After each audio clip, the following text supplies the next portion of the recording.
Hi, this is Benoy, your host of the Solar Maverick podcast. I would like to thank Schwerd Consulting for sponsoring this episode. Schwerd Consulting is a leading solar consulting firm dedicated to design, engineering, and owner's representation in all areas of solar photovoltaics for the commercial, industrial, and utility markets. Thank you again for sponsoring the podcast.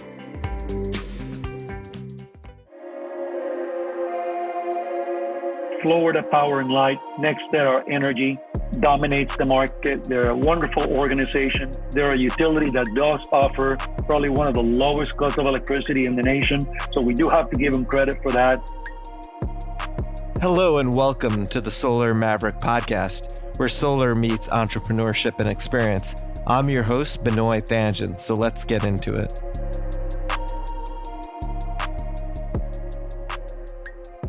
Hi, this is Benoy, your host of the Solar Maverick podcast. I'm excited to have Alex Rivera. He's the Senior Vice President of Business Development at Vanguard Energy Partners. Vanguard Energy Partners is a national solar design build firm that specializes in commercial, industrial, and utility scale projects. Some of Vanguard's most notable projects include the highest solar array in the world, one of the largest rooftop arrays in North America, the first commercial net zero facility in the United States, and the largest array in New Jersey built by a public utility. Alex is responsible for managing sales and business development initiatives. He also tracks government solar incentives for Vanguard, and he has over 15 years of business development experience. I appreciate Alex's support. He was actually on one of the first Solar Maverick podcasts. This is episode 73. He was actually on episode 4, Strategies to Acquire Commercial Industrial Solar Customers and the New Jersey Solar Market, that came out in November of 2018. It is our most downloaded podcast of the Solar Maverick podcast.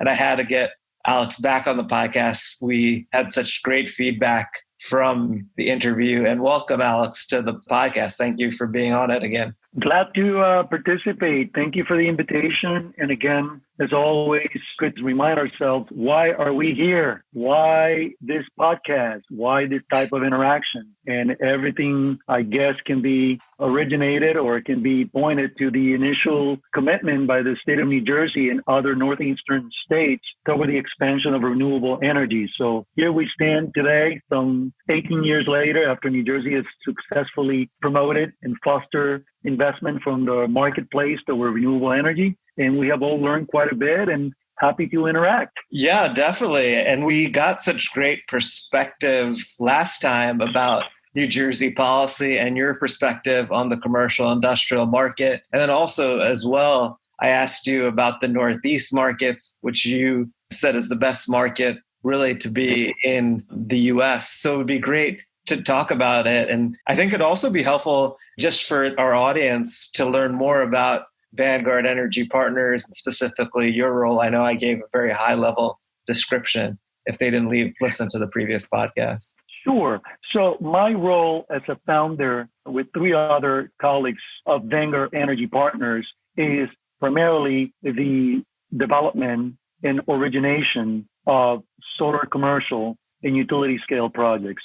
What does that really mean at the end of the day? I personally ensure that our initial interaction with a client, whether it's a utility, a customer within the C&I commercial industrial sector, can comfortably understand the financial, the technical, and the regulatory aspects of retrofitting their existing site with solar energy generation. Our job is to make the whole initiative as one that the clients can relate to and truly understand the risks and the rewards and how to best structure the transaction in order to maximize, obviously, not only the financial returns on the investment, but more importantly, or equally as important, the sustainability and overall energy savings benefits to the site. So that's above all what I personally do, whether it's a small warehouse or commercial entity, or we're talking about a larger scale community solar project for a utility. That's who we are. And we have a 13-year strong history based out of New Jersey. We're probably among a handful of companies that date back to that original days of solar in New Jersey, and specifically under the same ownership and structure since inception. Make sense? Yeah, definitely. I mean, that's key. I think, as we've mentioned before, companies want to move to solar and basically they want to help the environment. So if they're able to save money on their electricity, they're motivated by both things, not just increasing the usage of renewable energy, but it has to be both before they're actually willing to move forward. Well, if I can also jump in, I like to expand on that very point of the customer, whether it's a small residential install or it's a large commercial industrial facility. It is important for us as professionals, and I think my competitors, a lot of them do a fantastic job in their marketing, in properly channeling their efforts to make solar a simple to assess initiative. We in this industry tend to get enamored and bogged down with all this solar technical terms and understandings, but we have to ensure that we step ourselves into our clients' shoes. We must make the whole process of assessing solar, de-risking a solar transaction, and ensuring our clients can reach a higher level of comfort in order to either A, proceed with a solar project, or B, not.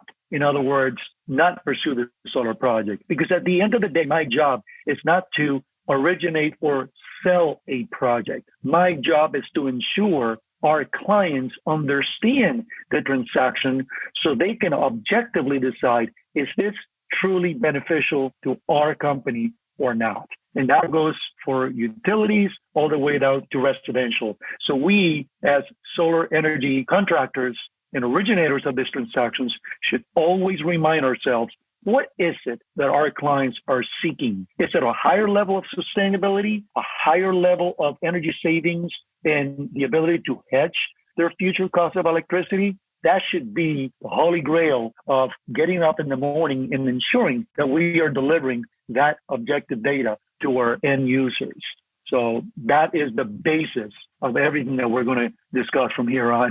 Yeah, that relates. That's a great point. I mean, it's an educated sale, right? Because there's so many different options for the client, and what's the right solution is unique to each client. And it's about being objective and adding value to them, because as you know, Alex, not everyone's doing a consultative sale. Like, they have reasons why they want to focus on certain things, but that's great what you guys are doing. And that obviously differentiates you from other companies in the market. So certainly. Do you want to start perhaps by better understanding where we are in New Jersey, since that seems to be our base? Yeah, definitely. That sounds great. That would be great if you could talk about New Jersey, which is one of the robust solar markets in the US and where you've done a lot of business. And there's a lot of questions of where the New Jersey market's going to be with their high renewable energy goals. So I agree with you, Benoy. As you previously said, I am still a strong believer that New Jersey's Board of Public Utilities, even to this day, has instituted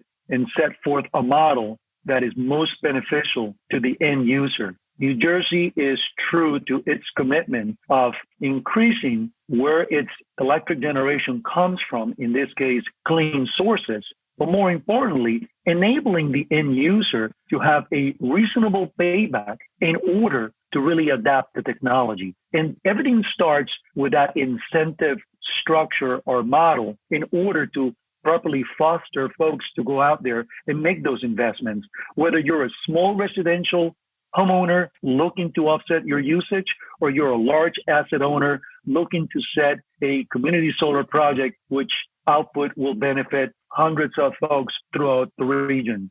At the end of the day, such policies rule that decision. So why don't we start with the dominant topics of this type of interaction when it comes to solar energy, which typically they're found within the incentive sources.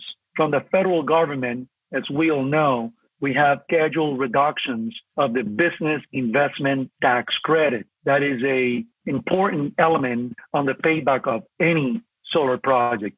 And again, we are discussing the solar payback investment because it not only benefits the actual investor behind the transaction, but it actually also benefits the residents who might opt to pursue a non-capex, non-investment option, perhaps like a power purchase agreement, perhaps a tax lease, any other form that bypasses the client to make an investment, at the end of the day, these incentives rule not only the downstream recipient of these benefits, but also the original owner of the facility. So one goes in hand with the other. At the federal level, the drop from 30 to 26% on the ITC, the investment tax credit, it will absolutely have a detrimental effect on the deployment of solar throughout North America. That goes without saying. It's an easy math. The fact that we're dropping 4 percentage points will have an effect. Besides the federal incentive, we have the New Jersey ongoing migration from the very successful solar renewable energy certificates known as the SRECs, right? Which is looking to end tomorrow, the 30th of April. And that's going to give way to the new TREC, Transitional Renewable Energy Certificates, which, as we all know, will serve the purpose of continuing to set an incentive until the final permanent New Jersey solar program is put in place at a date yet to be determined. So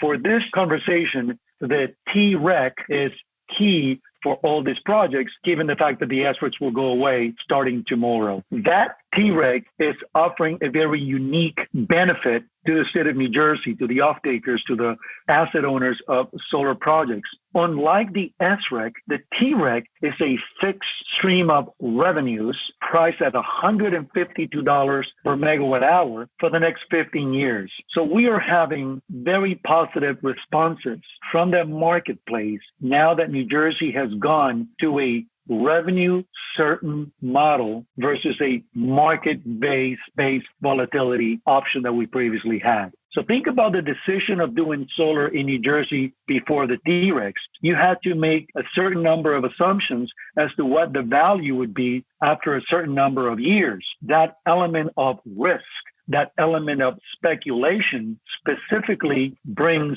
an element of cost, of higher financing costs, of higher overall costs to the solar project. So now that we have removed that risk element from the New Jersey provided cash incentive, the TREC, is certainly having a very positive effect on the adoption of solar in New Jersey. Of course, other elements like the ongoing pandemic and other items like the federal tax credit are obviously playing a role, but this is something that every residential, commercial off-taker, any New Jersey resident should at least take the time to explore, because that incentive certainty, it's truly spelling out a cleaner and much more manageable process in order to really assess the initiative of starting solar. How does that sound, Benoy? Do you agree with that point? Yeah, I agree with the point. I mean, I think now financing costs are going to be lower because there's certainty with the revenue.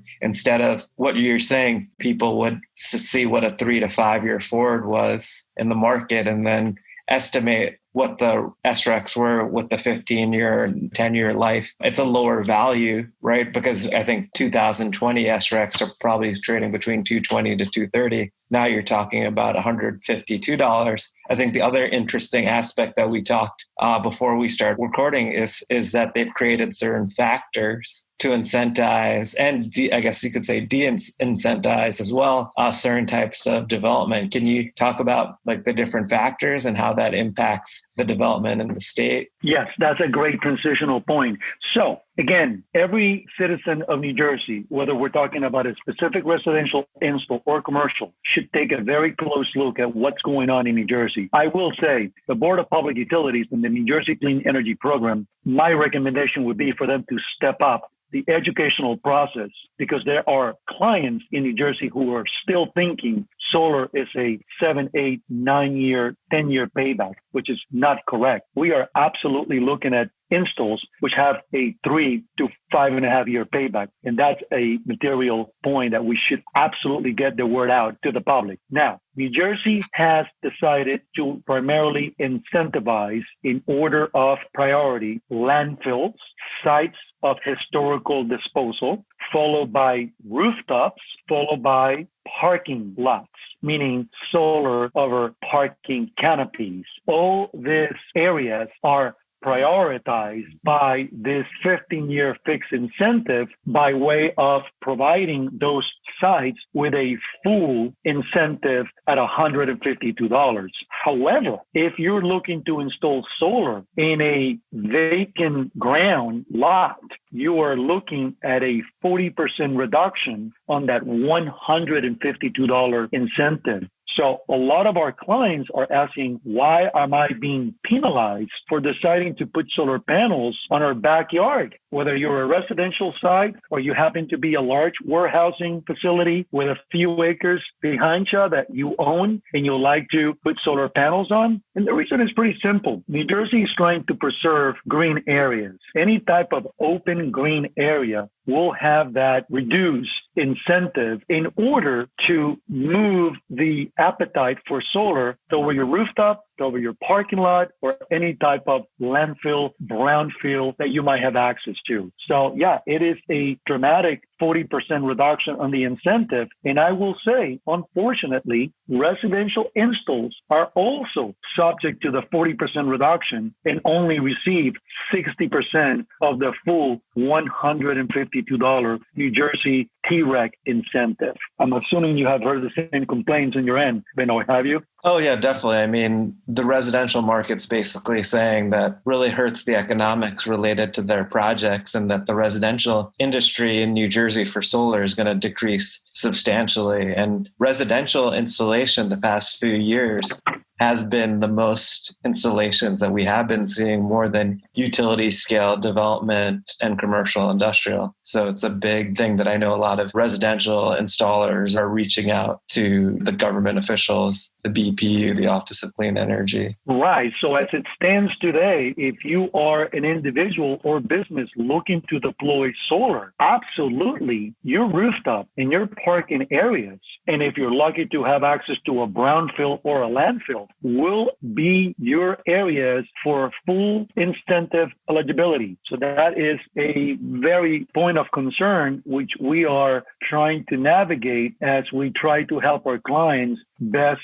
retrofit their sites in order to bypass this drastic reduction. So it saddens me that the residential installs have also been subject to the 40% reduction in incentive. I will say specifically, even though we do not do any residential work, a lot of my competitors and colleagues in the industry do, and my heart goes out to them. And we hope that further legislative efforts can yield some type of increase, some type of support in order to better incentivize residential installations. Definitely. And I think it was a great point that you mentioned before. I know this is a little bit off topic, that really the public has to know that solar is economical and has a payback within, as you said, especially in strong state level markets like New Jersey, where you have strong state level incentives and high electricity prices, that the payback for ownership for both commercial, industrial, and residential is like 3 to 5 years. And I think a lot of people in the general public don't know that. So that was a great point. I just wanted to reiterate that. Well, let's expand on that point. The fact is, you're right. If you are a homeowner or a business in New Jersey with our high cost of electricity and the very high and robust incentive structures, you must do your homework. Not only do you have a great payback, but because of the great payback, you're also able to pursue a non-investment option. You have the ability to still institute clean solar energy on your site, raise your levels of sustainability, and bring energy savings without an investment because of the very political will in New Jersey that has led to that very sound and robust incentive program. The fact is, at the end of the day, you have a 25-year solar asset with 25 years of business life expectancy with a payback period of 3 to 5.5 years. That is sound, that is robust, and it's good enough to at least do some form of due diligence. Like I tell my clients every day and prospective clients, if you don't do solar with me, please, I'm begging you, do your homework and do solar with somebody else, but at least do solar or assess solar at a minimum with somebody. That's how strong I feel about everyone really adopting some type of due diligence and defining the great benefits that New Jersey has extended to the public. Definitely, these are great points. And another part of the New Jersey program that's relatively new, and that's a very popular area of solar, is community solar.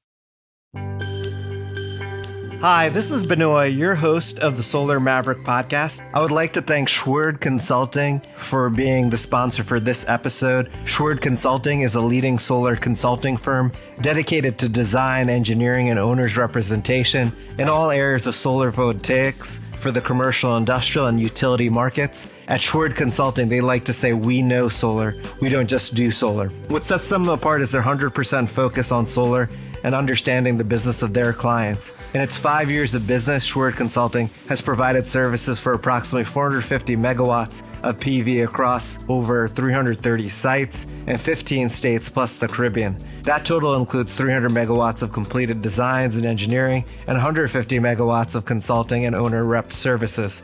Let Schwerd Consulting take the burden off you and bring ease and expertise in all areas of engineering and design, or help you navigate the technical world of solar.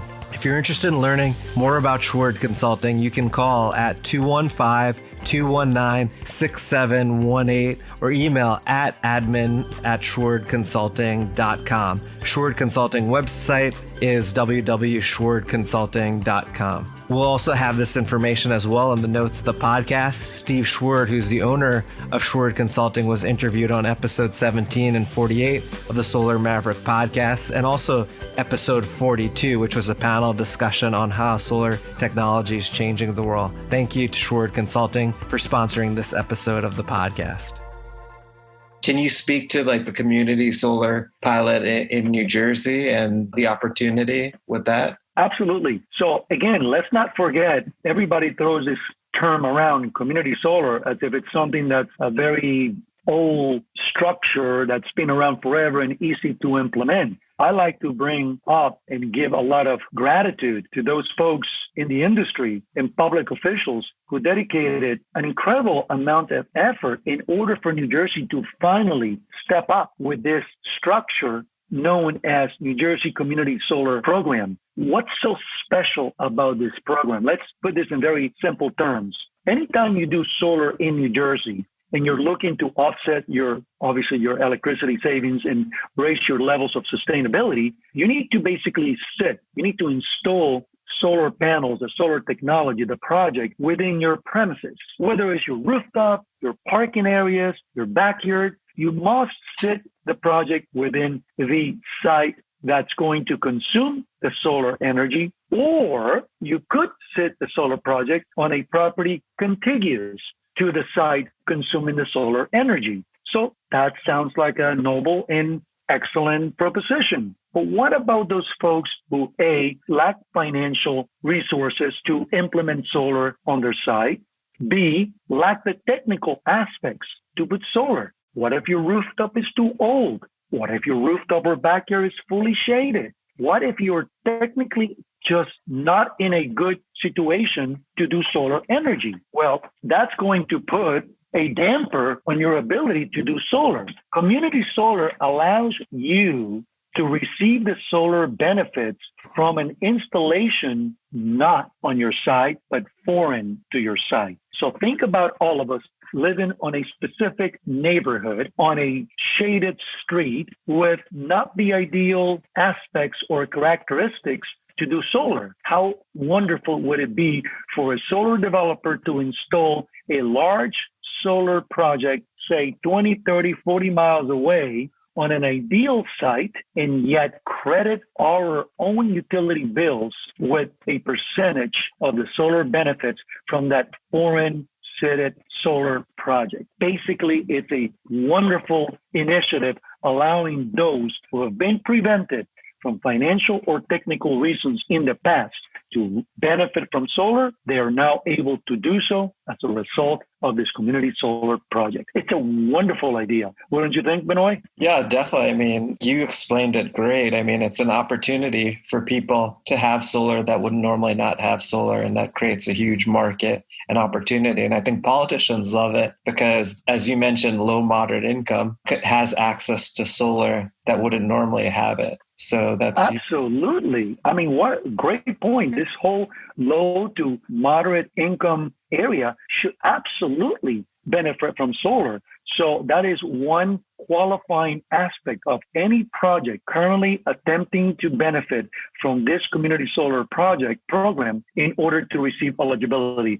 Something I failed to explain, we are under a 3-year pilot program, which New Jersey is carrying in order to define the permanent community solar program. Therefore, in order to have a community solar project built, solar developers must be selected through a specific criteria process in order to receive such eligibility to extend the benefits of community solar. And having low to moderate income folks specifically receiving guaranteed savings from your project will absolutely increase the odds of being selected.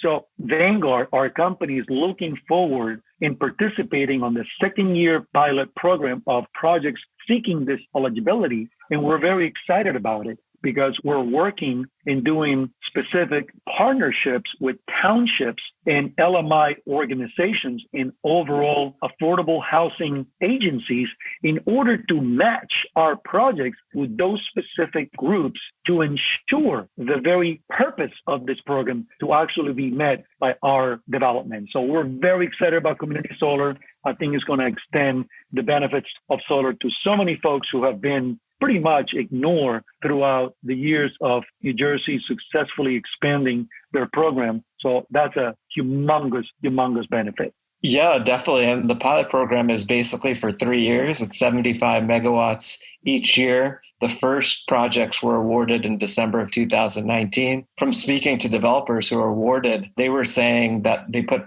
51% for LMI to help with, because I don't know, Alex, if you remember, they actually had like the 6 or 7 different sort of characteristics for judging the projects. And that was a huge part of it. Was LMI was the highest part of whether they would move forward with the project. So people are trying to maximize the amount of LMI customers. Yeah, that's that criteria eligibility. You are absolutely correct, Benoy. LMI, low moderate income, will give your project, in terms of eligibility, the highest points for such assessment. So I think a lot of my competitors in the business have done a wonderful job in submitting applications. I actually saw the first year results, and a lot of my friends and colleagues and frankly competitors of ours did a fantastic job in ensuring eligibility. So we're looking forward to the 2nd year and looking to really deploy some solar projects. But now that we're talking about community solar projects, we're actually pretty active in other states as well when it comes to community solar. Yeah, it would be great to hear other states that you're working on community solar. I know we were talking about New York and the projects that you're developing. So it would be great to hear more about that and what got you focused on New York and some of these other states. Yeah, so to me, it's a bit of an irony. If you go back to 2005, 2007,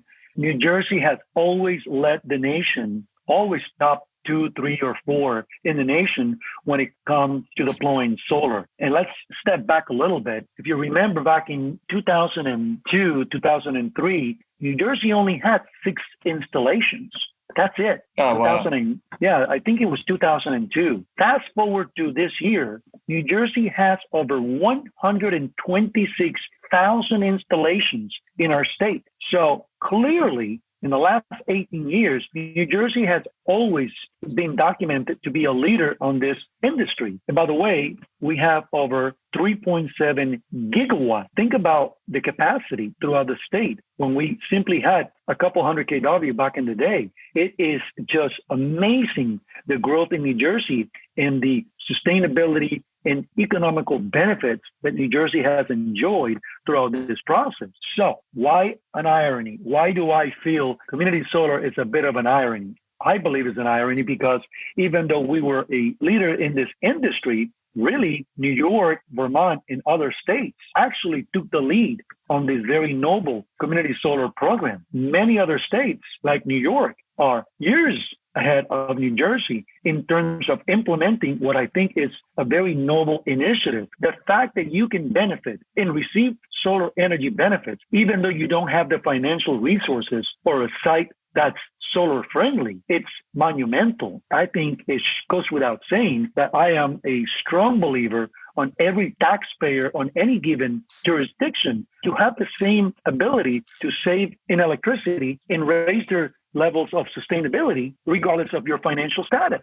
So that's what community solar has done. So going to New York has successfully done a great job. Yes, with any other program, there's always aspects that can improve. But New York has been very mindful in the way they incentivize community solar, which in New York is known as CDG, Community Distributed Generation Facilities. Nothing more than a fancy term for a solar site foreign to the recipients of the electricity. So we are very active in New York. And when I say very active, everything is relative. I'm sure there's other fine solar companies who have a lot more capacity than we do, but we have been, in our standards, active in trying to pursue solar projects. We have multiple megawatts under heavy development as we speak.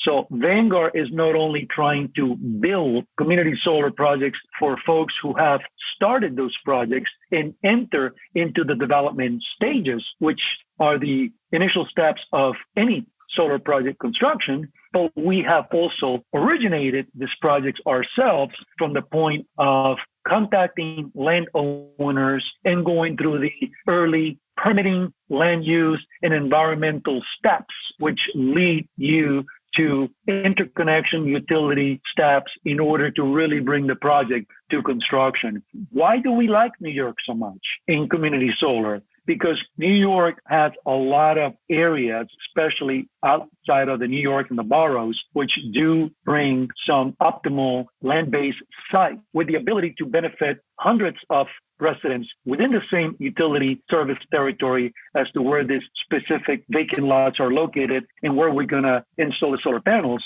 in a feasible fashion. New York has gone to the extent of possibly helping the owner of that community solar project by extending the incentives directly to the off-takers of this facility. So without getting too technical, there is a high level of maintenance of these facilities in terms of ensuring that every subscriber, every recipient of electricity from this community solar project is invoiced at a discount for such electricity. The utilities are likely to start offering that service to solar developers. This is a monumental step and one that will simplify and further push community solar into more feasible conditions of development. So I think that's why Vanguard is actively developing and building and looking to build further community solar projects in New York. Yeah, I think that's huge. Everything you mentioned, but the last point where the utility would be handling the customer management. So instead of the community solar customer getting two bills, one from the utility and one from the community solar provider, that it's all on one bill. And then also, too, to acquire customers potentially as well for the community solar, having it all in one bill. And I think as well, they know the utilities, so they're a lot more,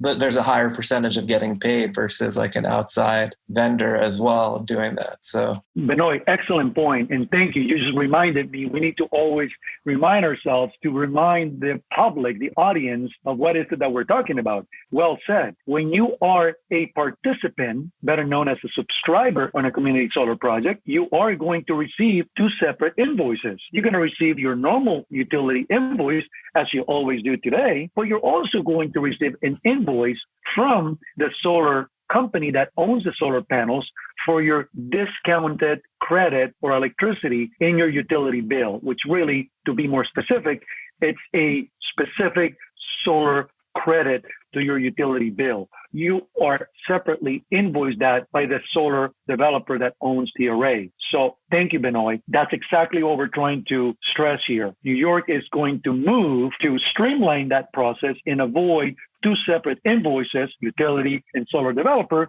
and just unify that into one single utility bill. Thanks for reminding me that we must always ensure that the audience understands what's the issue, that's the issue, and what's the solution. Streamlining is the solution.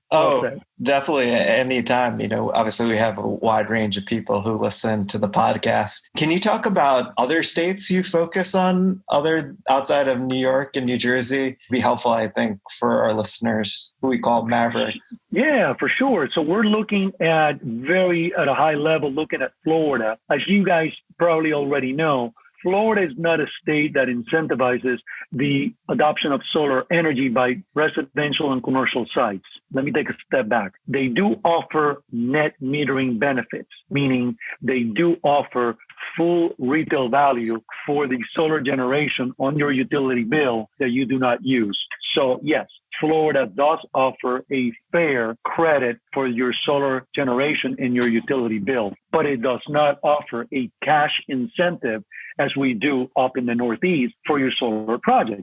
So why are we looking at Florida? We're looking at Florida because recently the Public Service Commission, the equivalent of the Board of Public Utilities in Florida, is now allowing third-party folks to offer in the residential space solar leases, meaning solar without the investment. So you at the residential level in Florida can now hire folks to install solar without an investment and simply receive a small discount in your electricity bill. Because of that, we're starting to take some baby steps in looking to see where in the commercial sector can we start assessing whether there's opportunity or not. Because we are more of a larger scale commercial industrial provider, we need to see a better structure that can also address the C&I commercial industrial sector under those transactions where the end user does not have to extend an investment. So we are looking at that. But you guys well know,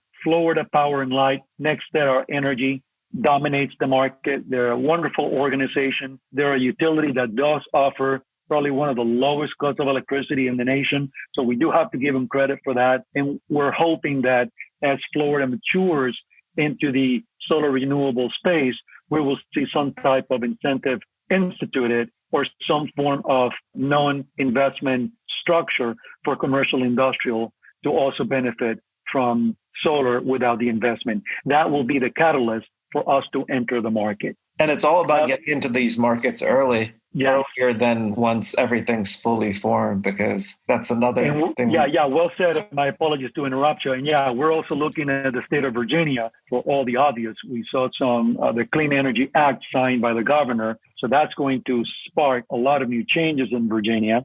And we're looking at that as well. We're semi-active in Maryland. So really, if you look at it, there's a lot of opportunity in New York, New Jersey, Massachusetts going through some policy changes, which I think will yield some movement in expanding development there as well.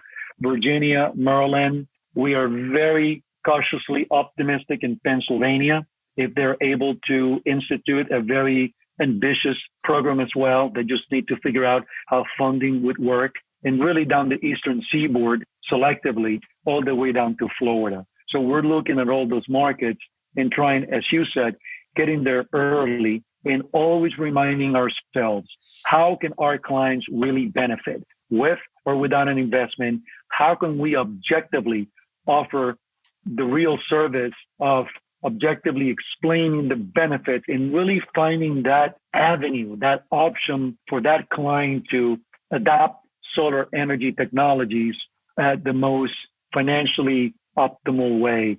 That's what we need to ensure to manage correctly. And it's not an easy task, Benoy, as you well know. I mean, working in multiple states involves understanding multiple programs, multiple energy tariffs. It's not an easy task, but we are fortunate and thankful that throughout the last 13 years, we have been able to gain enough knowledge to bring optimal solutions to our clients. That's where we stand today. Yeah, definitely. That's pretty comprehensive and that's really helpful. Can you talk about how COVID-19 has impacted Vanguard as a developer and installation company? Yes. So let's divide that between positives and negatives. On the positive side, we get to spend more time with our significant others since we're all working remotely. We're all literally working remotely and spending a lot of time at home. And it's been quite a change, but we are successfully doing so. So that's a positive that I like to bring up. We're getting to appreciate a lot of aspects of life that we didn't before because we're always running and following a fast-moving schedule. Also, on the positive side, the COVID has brought up a lot more attention from folks towards sustainability. Don't ask me why, but I'm having a lot of folks who are taking the time to learn more specifically about sustainability. And we're having, surprisingly, jurisdictions like municipalities, like permitting agencies open to video conferences in order to move along certain transactions. And I will say the first 4 weeks were not easy. We have projects subject to town engineering and town assessments reports, which were not being done simply because the pandemic keeps everybody at home and they had little to no access to data back at the office. So we have seen a dramatic change in 6 weeks now from municipalities, which have not only adopted video conference platforms, but have enabled their key personnel to have network access from home to these databases, enabling us to move these projects along through the land use zoning process and also the construction permitting process. So that we must be grateful for. Now let's talk about the negative side of COVID-19. Obviously, it goes without saying that we wish health and the best to all of our colleagues, clients, and those that we interact with through this whole pandemic situation. But also, the pandemic has kept certain jurisdictions like utilities from actually performing full assessments or inspections needed to reach commercial operations. By way of example, PSE&G, the largest utility in New Jersey, has an issue and they're not allowed to enter sites in order to fulfill some of these inspections. So if you happen to have a project with gear and metering inside of the building, you are likely to be subject to further delays. And this could be catastrophic because of the incentive deadlines that we are all facing. So there are some positives, but there's also some negatives as a result of this COVID-19 pandemic. But by far, the end user is having a hard time assessing a solar energy initiative because you have gone from a very active dialogue and due diligence interaction to one where my counterparty is now just trying to get a hold of their business. Rightfully so, as a solar developer, we have to take a second seat to those priorities and understand that our clients, regardless of which industry they're in, they are trying to survive on their own services. And not until they get a hold of their operations can they then start looking at initiatives like solar energy.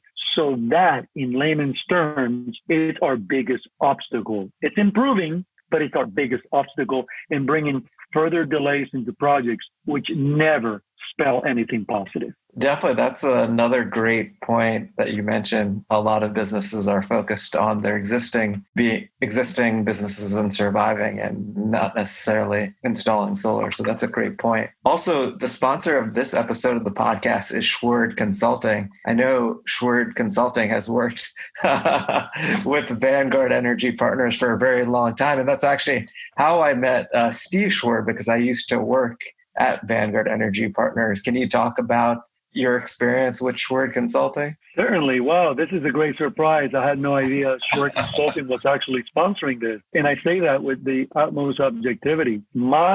Our interaction with Schwerd Consulting dates back to probably 2007. And I will say that by far, Schwerd Consulting, specifically Steve Schwerd, has been nothing but a absolutely valuable source to all our solar development. Not only at the professional level, we find Schwerd Consulting to be amicable, they are patient, they listen to the project needs, they truly accommodate to what we need or our clients need in order to advance the projects.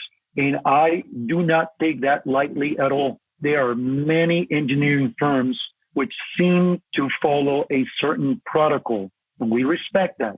But unfortunately, those protocols tend to bring or lack flexibility in project engineering development. And this is something that Shure Consulting excels at. The ability of Shure to mold, to accommodate our development, whether it's a small warehouse, rooftop installation, trying to overcome certain electrical aspects of how we're going to interconnect the solar project, or a structural challenge within a rooftop, or we're talking about a large scale ground mounted array with a large range of environmental milestones to overcome.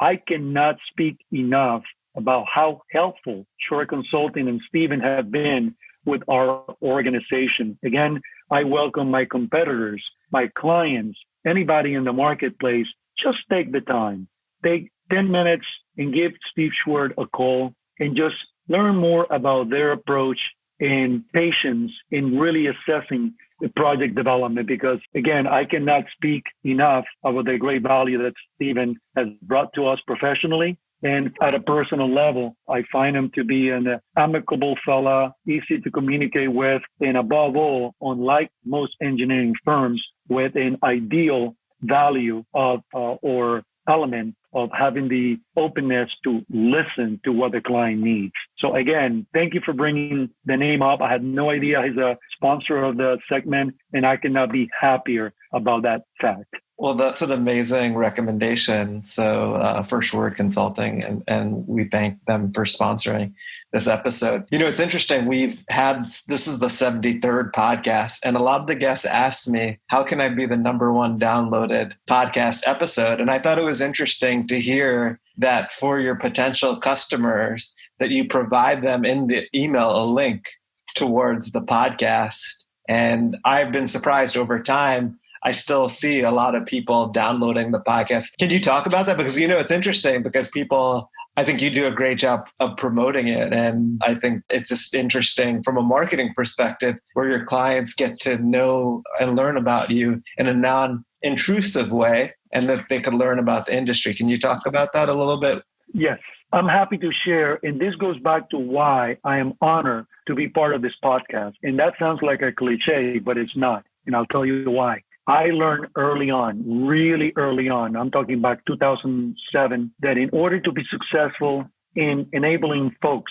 whether you're residential, commercial, large-scale utility, to adopt and receive the benefit of a solar installation, you truly have to adapt to that specific client's needs. Again, sounds like another cliche. We need to put our interests aside. As I tell my clients, when I first meet a potential client, I want to ensure that this individual benefits from the most objective data.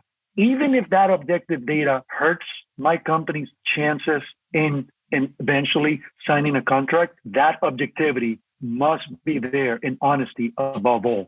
My biggest need and want in this industry as a professional is to communicate to my potential clients that I'm here to first objectively work tandem as a consultant in ensuring that they get the financial, technical, and regulatory aspects of doing solar.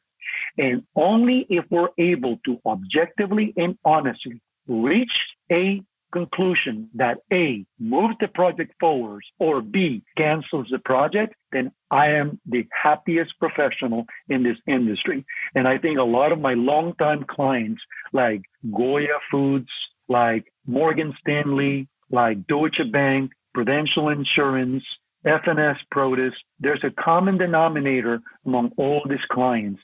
And that's that very objective intent from my personal perspective in my companies to ensure they are not being sold, but they are being educated. And if I'm honored to sit here today with you, Benoy, and get that message out there, regardless of who this client ends up executing a solar project with, we both win and our industry moves forward.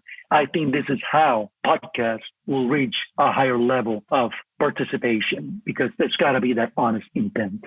Definitely. That is so huge. That's a great point, Alex. This has been an amazing podcast. If people wanted to learn more about Vanguard or to get in contact with you, what's the best way for them to reach out to you? So my cell phone is always open to everybody, 772-215-3626. My email, alex@V as in Victor, E as in Eddie, P as in Paul, energy.com. And other than that, I'm here to first educate and support, and then we'll talk about any specifics. And I thank you for this wonderful forum and option to get our industry's message out to the public. You're welcome. Thank you again for being on the podcast. We'll have your contact information as well on the notes of the podcast as well. But thank you, Alex. I appreciate it. Thanks for listening to the Solar Maverick podcast. The Solar Maverick podcast is brought to you by Renewable Energy. We're a solar development and consulting firm. If you believe that this podcast is adding value to you, please give us a 5-star review and share with those that you think could benefit from this information. Please email all questions, suggestions, and feedback to info@reneweenergy.com. That's info@reneuenergy.com. The Solar Maverick podcast is produced by Podcast Laundry and executive produced by Benoy Thanjan and Kevin Y. Brown.